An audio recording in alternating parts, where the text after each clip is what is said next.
महोदय, मुझे अनुपूरक बजट पर बोलने का मौका दिया, इसके लिए धन्यवाद और आभारी हूँ। बस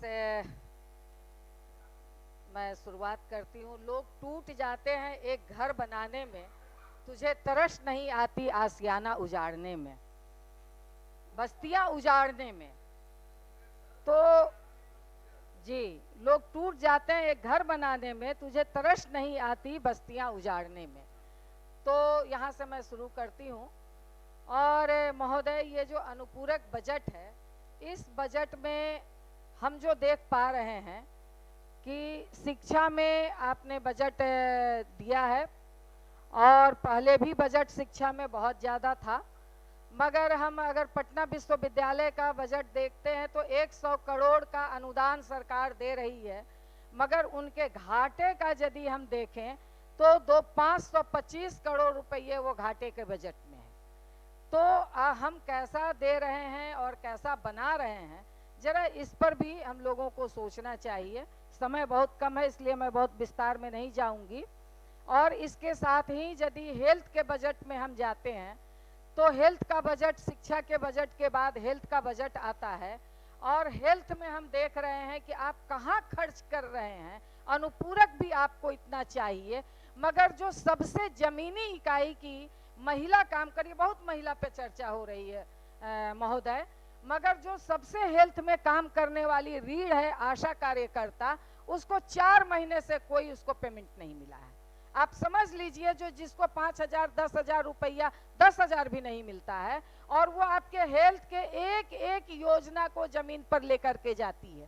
तभी आप हेल्थ में जो भी विकास दर आप दिखा पा रहे हैं, उनके बदौलत दिखा पा रहे हैं। मगर 5 महीने से अगर उनको आप पेमेंट नहीं दे रहे हैं तो वो भूखे पेट काम कर रही है, पता नहीं आपका बजट कहाँ जा रहा है। तीसरी तरफ अगर यदि आप देखें, मैं कहना चाह रही हूँ, फिर थोड़ा सा मैं शिक्षा में आना चाहती हूँ। शिक्षा का भी बजट अगर बाकी छोड़ दीजिए, अगर रसोइया जो स्कूल, जो सरकारी स्कूल की बात आप करते हैं, वो रसोइया खाना बनाती है, बच्चों को पोषणहार देती है, तो आपका स्कूल थोड़ा चमक रहा है। उस स्थिति में रसोइया को भी 5 महीने से आप कोई वेतन नहीं दिए हैं, आंगनबाड़ी का भी पैसा नहीं, पता नहीं बजट कहाँ जा रहा है। तीसरी बात, यदि अगर हम लोग देखें तो जीविका दीदी पर अच्छी बात है, मैं मानती हूं कि चलिए आपने 10,000 रुपया महिलाओं को रोजगार के लिए दिया, मगर आज बस 2 मिनट, एक मिनट महोदय। तो ये जो कह रहे हैं, मैंने बस माननीय नीरज जी ने जो कहा, तो मैं इस पर कहना चाहती हूँ कि अनुदान है, तो फिर राज्यपाल के अभिभाषण में ये बात क्यों कैसे आई कि जो महिलाएं अच्छा वर्क करेंगी उन्हीं को 1,90,000 रुपया मिलेगा। अनुदान है तो वो अनुदान है, वो हर किसी के लिए, वो किसमें खर्च करेंगी वो उनकी मर्जी के ऊपर है उसका। मगर आप मॉनिटरिंग कर रहे हैं कि जो बेहतर रोजगार करेगी उन्हीं को 1,90,000 रुपया मिलेगा।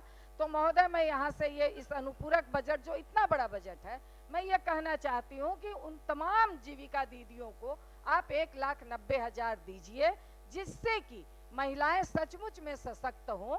आपने उनको दिया है। और आज अगर मैं जिस बात से मैं शुरू की थी कि एक घर बनाने में मतलब हम टूट जाते हैं, आप बस्तियां उजाड़ने में, तो आज वही महिलाएं रो रो करके कह रही हैं, वो सारा आपके वीडियो पे नेट पे उपलब्ध है, उनकी आंसू सचमुच में देखे नहीं जा रहे। वो रो रही हैं कि हमने आपको वोट दिया।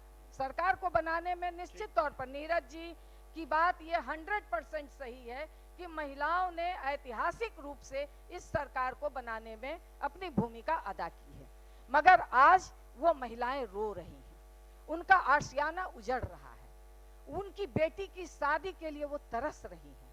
उनका वीडियो आप देखिए महोदय। इसलिए मैं यहाँ इस अनुपूरक बजट में इस बात को मैं यहाँ से मांग करना चाहूंगी कि बुलडोजर को रोकिए, जिसको गांव में मुंह नोचवा मशीन कहा जाता है, उस मशीन को रोकिए महोदय।